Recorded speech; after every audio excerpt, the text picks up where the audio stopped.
Oh my goodness, I'm going live on YouTube. I was going to try to record a video from my phone, but I realized that I don't really know how to do that just from my phone, and I actually did not bring my laptop with me on my vacation. And I don't think I have like skipped out on taking my laptop with me on a vacation in quite a long time. Maybe I've done it every once in a while over the last few years, but I posted on my Instagram stories yesterday about how I've been coming to where I'm at right now, which is Palm Springs, California, for about 9 years. And every year that I come here, well, initially I started coming here for work, and now I come here for pleasure. But I've always had this like carryover thing where I come here and I make it into a work retreat for myself. And this year I just decided that's not necessary. I will not be doing that. But I also committed to uploading a YouTube video every Thursday.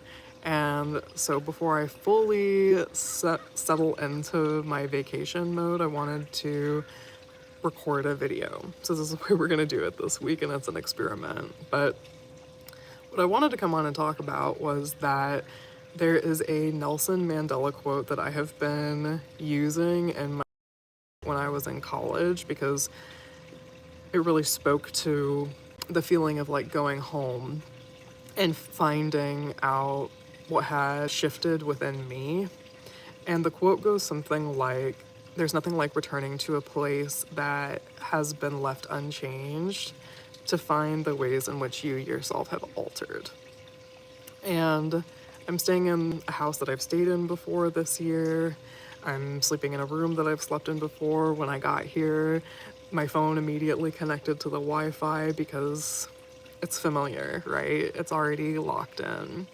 And all of that has changed, all of that has stayed the same, but I have changed so much. Even from last year when I was here to this year, so much has shifted within me. And as I was swimming in the pool this morning, I was connecting in with all of these different past versions of myself who have come with me every year. And I was thinking about the first time that I ever came here. And there's a concept in astrology called annual perfections, which is basically every year of your life, there's one house. There's 12 houses in astrology.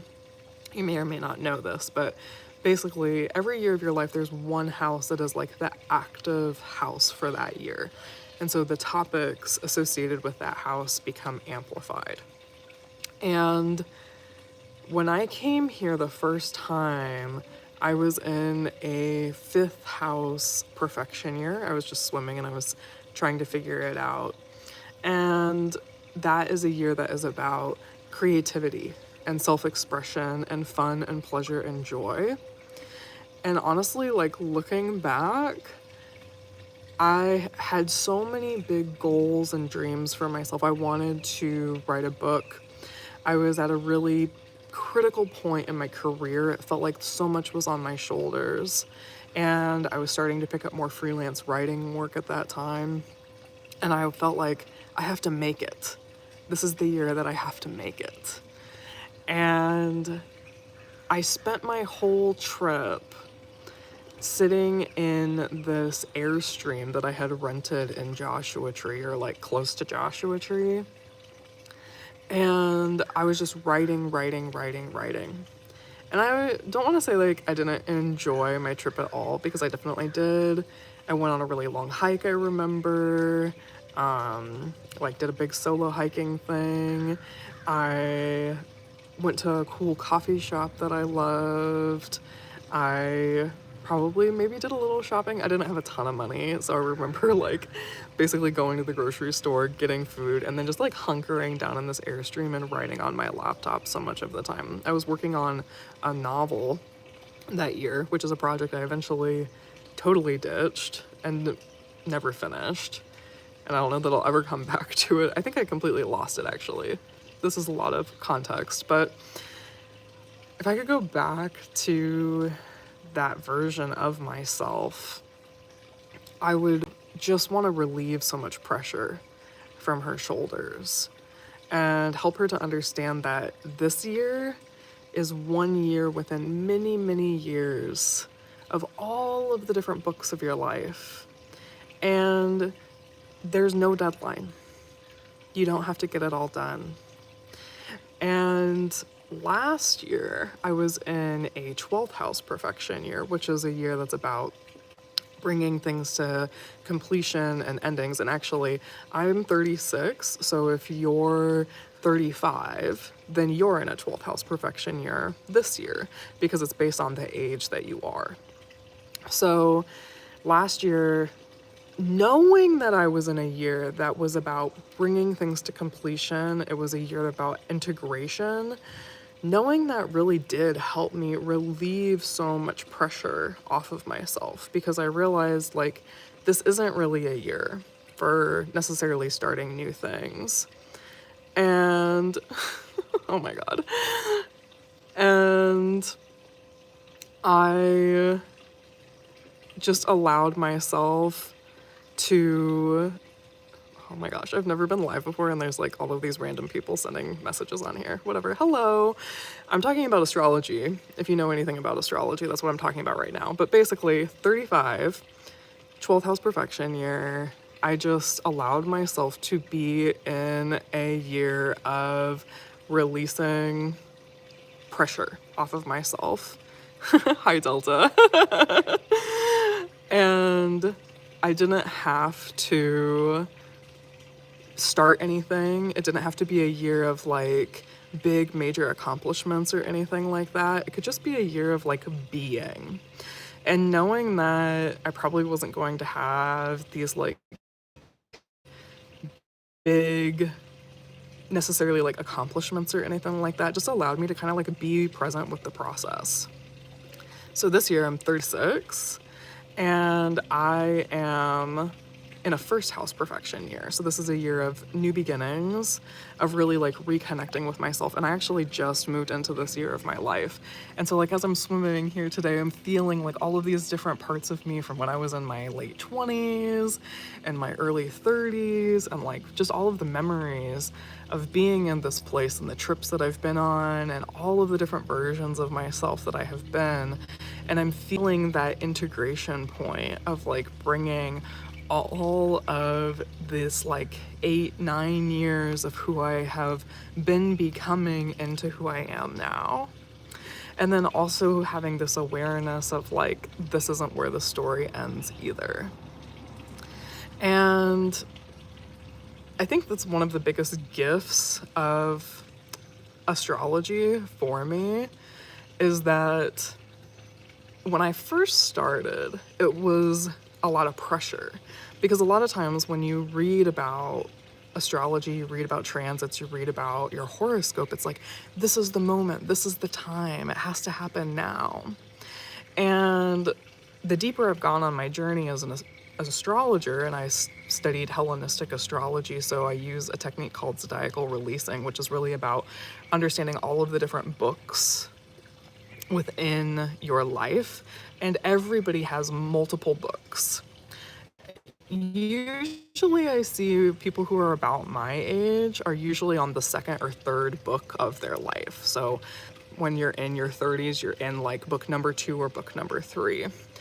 And that just like when you're reading a book, there's like the first few chapters of the book, you're just starting to get to know the characters and you really don't know what the plot is going to be yet. And then as you get to the end of the book, there's this like, what's going to happen? You know, how is the story going to wrap up? And knowing that like that's part of how we experience life just allows us to be present with the story as it's unfolding.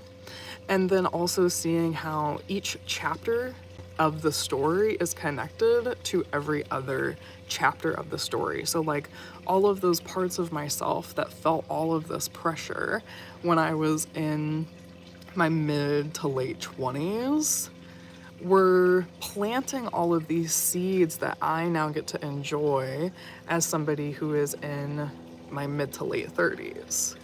And that I get to plant all of these seeds now for the future version of myself.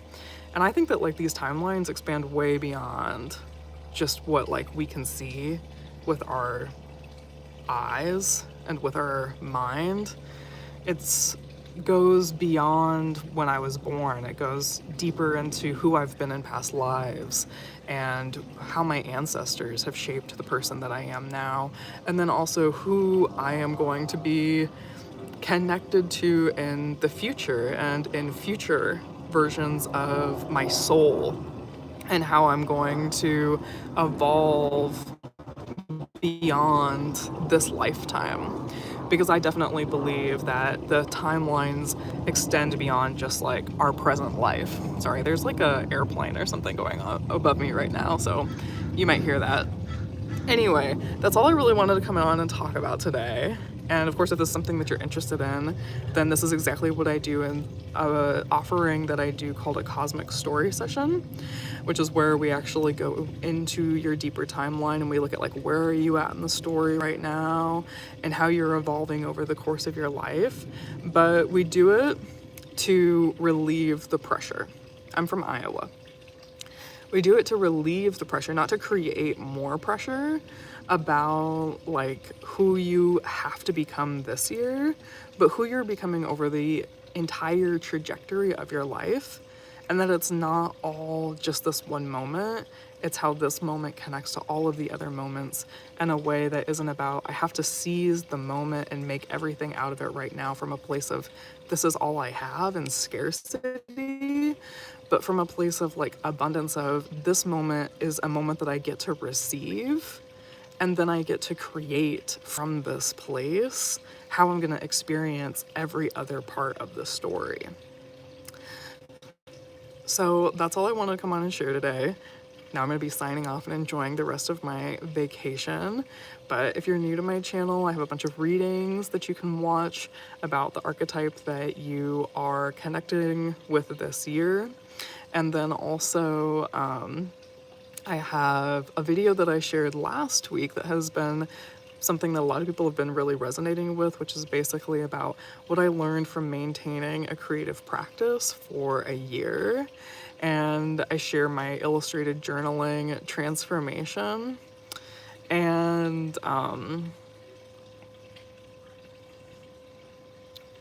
talk about how you can basically justify maintaining a creative practice when the world feels like it's burning and falling apart, and I speak to that directly. So for those of you who are feeling like you're not allowed to maintain a creative practice, you're not allowed to prioritize your hobbies right now because of what's happening in the world, I'd really suggest that you go and watch that video, and there'll probably be a lot of nuggets of wisdom that you will enjoy from watching it, and it's also just like an uplifting watch.